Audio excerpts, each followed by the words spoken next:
Thank you, Melissa.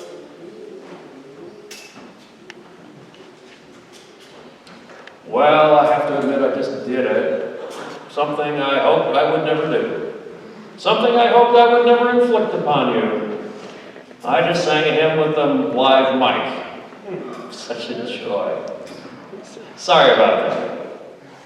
Yesterday was interesting. Did something for the first time, hadn't done before. We went to the diner to eat the Blob Diner there in Downingtown. Yeah, part of the movie was filmed in the basement. Claim to fame.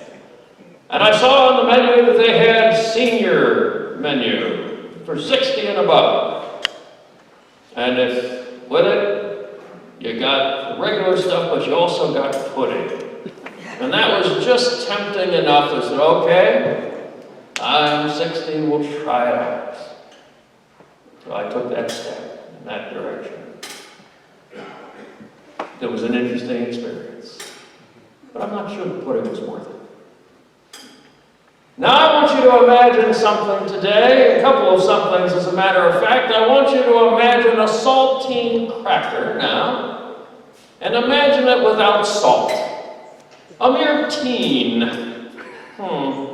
Not very satisfying. Now I want you to imagine a birthday cake with candles on it, but the candles never get lit. I want you to imagine a Christmas tree that has no lights. Again, it's not very satisfying. It's like, now imagine this. Imagine you've got a gooey chocolate chip-filled brownie straight out of the oven, warm, and it smells good, and you're about to eat it, and to go with it, somebody gives you a glass of lukewarm water. Ew. Jesus is making a point throughout the book of Matthew that the disciples who won't live out their Christian faith, that he just went over in the Beatitudes, just right before the verses that were read today, well, they are worth about as much as tasteless salt and invisible light. They're about as enjoyable to Jesus as that brownie with a glass of warm water. So, there's another author who makes a point pretty similar to this. The need to live out our beliefs, live them out well, especially in the face of abusive and selfish leadership. And the author is clever, because the author knows that to make this point, he's going to have to use a lot of humor, because he has full knowledge that kids see a moral coming in a story a mile away, roll their eyes loudly enough to be heard, and basically say, okay, boomer, and ignore the story. So he has to get around all that. So the author hid the moral of his story deep inside of humor, inside of good narrative, and inside of verse. And the story that I picked for today from this particularly talented author is the story, well, hang on here, this one's rough. This is the story of a despot king who decides without any consultation to anyone else that he can rule as far as he sees. Unfortunately, his throne sits on a rock and all he can see is this little pond. And this is totally insufficient as far as he's concerned. So he gathers up his subjects and tells them they're going to pile themselves up and he's going to sit on their bodies, their living bodies, so that he can rule all that he sees. It sounds like something out of Game of Thrones. It sounds like something George R.R. Martin would have come up with. It sounds kind of awful.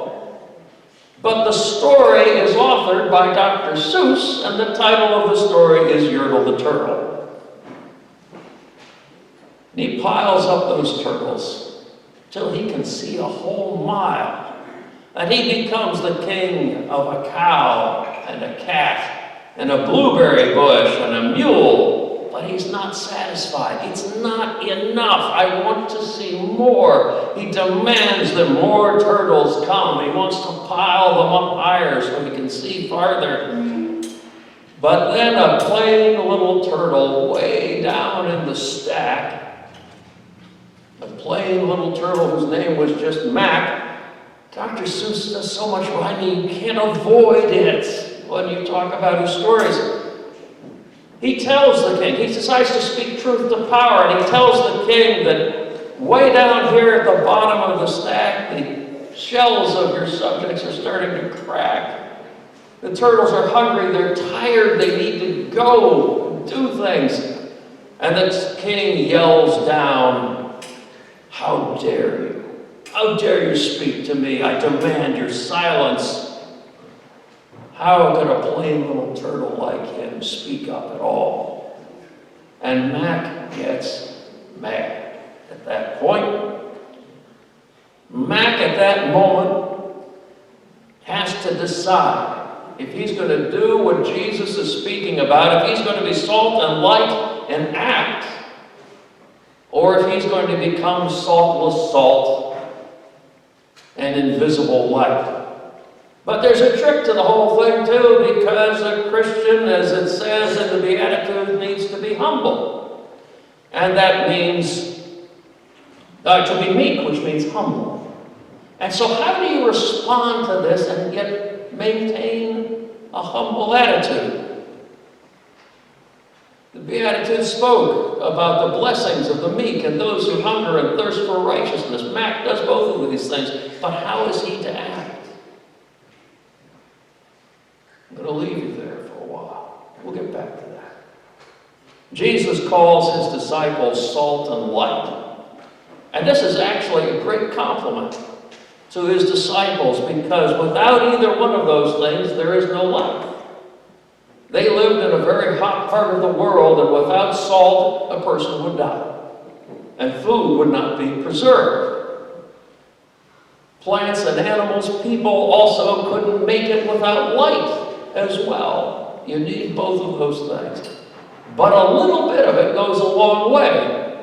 Keep that in mind. We'll come back to that as well. If you have too much of either, it's deadly. Too much salt, you end up with the Salt Sea, what's all commonly known as the Dead Sea. You end up with the Great Salt Flats, where nothing grows. In fact, the Great Salt Flats in the United States are where it was an alternate landing site for the space shuttles, because it was perfectly flat and nothing grew there.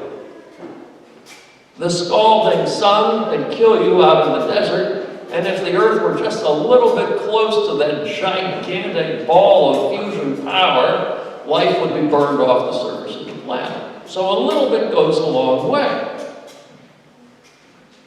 So what's all this about? What's he talking about? He's talking about action. He's talking about doing something.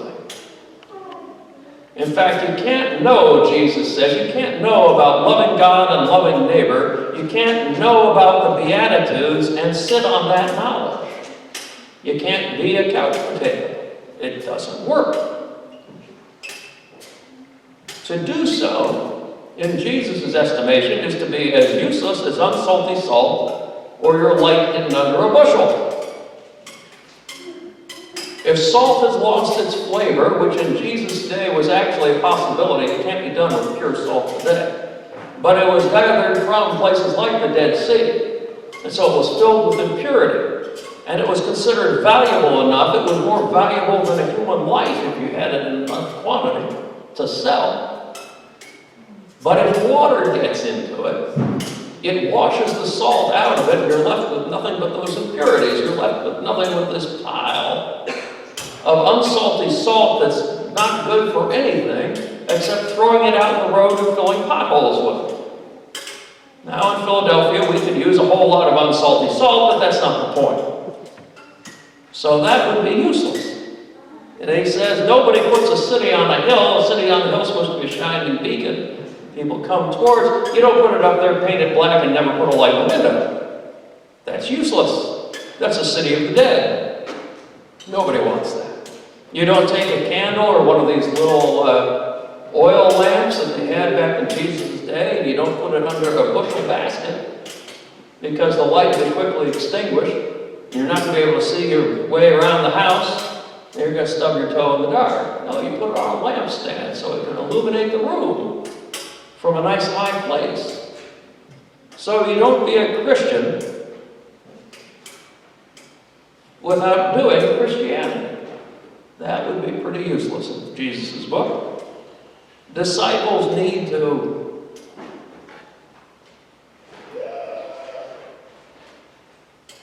be ready to act. They need to use their words. They need to live a life that's an example for others. They need to add zest to life, like a little salt in soup, or bring life-giving illumination to the world. This little light of mine, I'm going to let it shine. Disciples then, and now, are part of God's plan, which is amazing when you think about it. And we're to bring zest and life to the world in the good news about Jesus Christ. So disciples are to add joy to the day, like salt to the meal. They're to bring serenity and trust and humble worship. And they're to point others towards God as well, in the things they say and the things that they do. It's something that Christians can do. And we need to know this as well. A little bit of it goes a long way. Yes, our little efforts do help. We need to stay in the world. We need to be our plain little selves. We don't have to have some fancy slick suit. We don't have to have a red carpet runway dress. We don't need to be able to perform a high production value dance number. No. Salt is an inconspicuous little thing. It's ordinary. It gets mixed up with other ordinary little things and it makes food. And you always know if it's not there. You can taste it. If it's not present, you know. Light, we need to light up the day. Wherever we go, we can be a joy to be with. Little things that we say and that we do help others. And they help ourselves as we help others. We can be a light in the darkness, letting others see Jesus shining in us and pointing them all to God. We need to be light. We need to be joy. We need to be welcoming. We need to be what we want to see in the world. We need to push back against the darkness in the things that we say and the things that we do.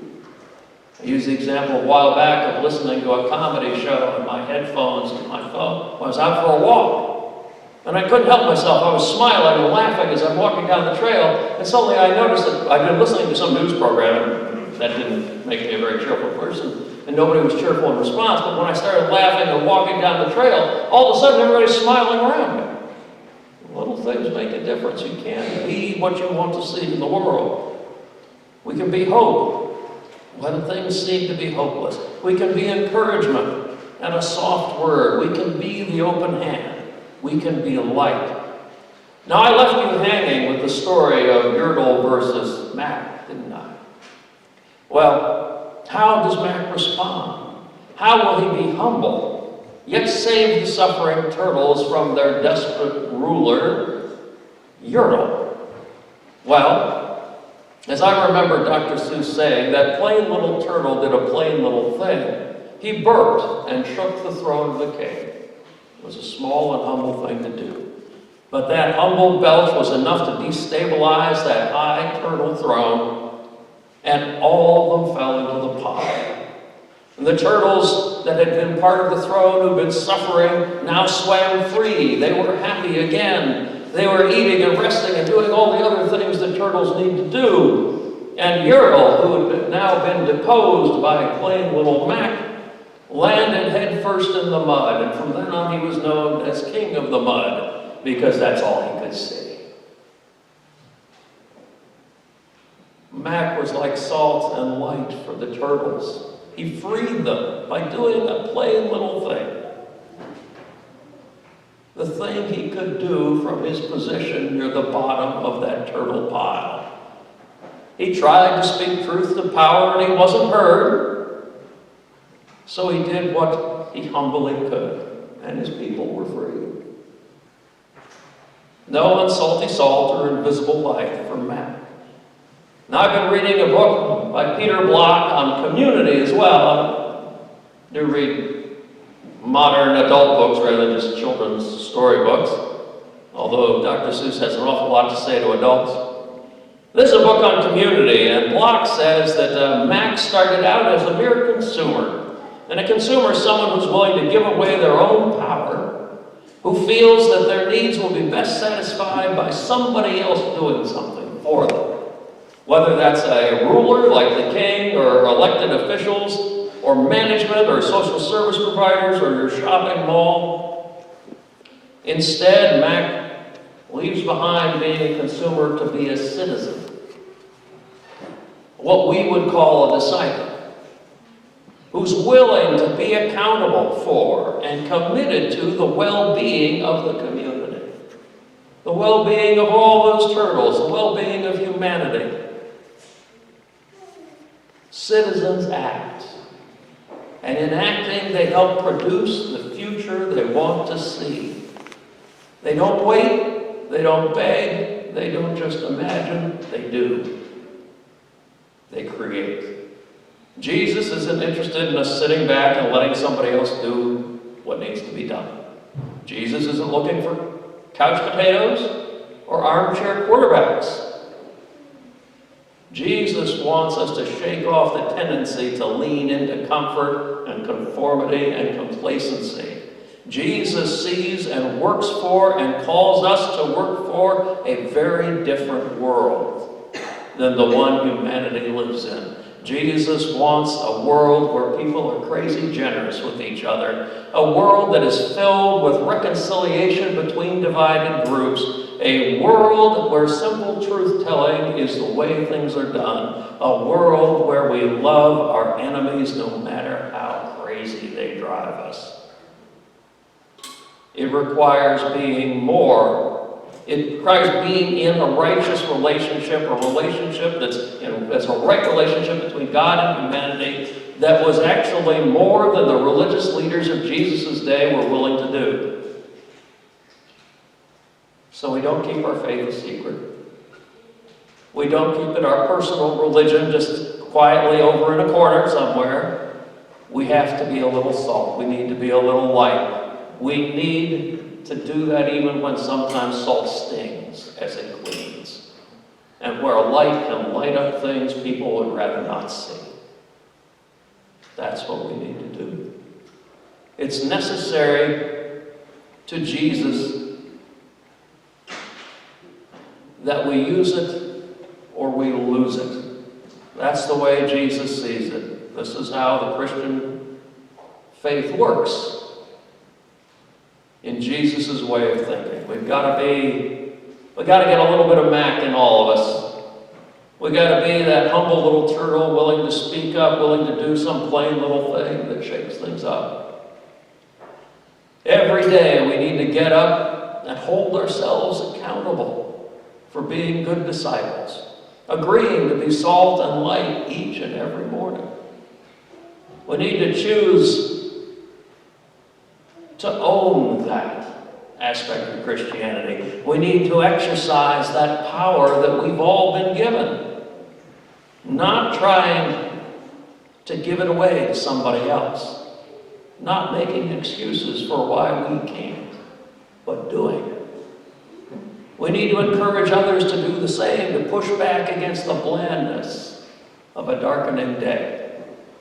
It's our choice each and every day. Jesus calls us to be salt and light. Will we do it? Will we choose to bring tasty joy into the world and push back against the darkness with that little light of ours? Or will we be a saltless saltine or invisible light? Let's wake up every day and pray to God. Okay, God, how best can I be salt and light today? And God's likely response is going to be, go study the Bible a little bit. Go digest a little bit of that in a few minutes of solitude, maybe over a cup of tea or coffee. Then hit the world with the best light and the best flavor that you have to offer. It's ours to own, and Jesus says we can do it. Let's pause for a moment of silent reflection.